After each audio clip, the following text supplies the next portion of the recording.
Assalamualaikum warahmatullahi wabarakatuh. Ini ada lagi materi tentang penyemprotan unggas, penyemprotan ayam untuk mencegah dan mengobati saluran pernafasan, yaitu penyemprotan dengan ramuan GPU yang diracik oleh Profesor Ilyas. Semprot GPU saat ayam umur lebih dari seminggu. Semprot muka ayam dengan GPU rutin seminggu 2 kali untuk mencegah penyakit pernafasan pada anak ayam.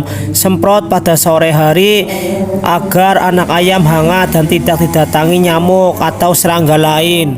Inilah komposisi rumus untuk melakukan penyemprotan. Rumus 1.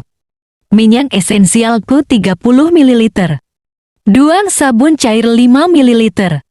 3. Povidone betadine 150 ml. Kocok dengan air 250 ml. Masukkan dalam tangki, ukuran 15 liter isi sampai penuh. Semprotkan ke muka ayam. Lakukan penyemprotan minimum 2 kali seminggu. Pada ayam morok percekrek, penyemprotan berturut setiap hari sampai sembuh.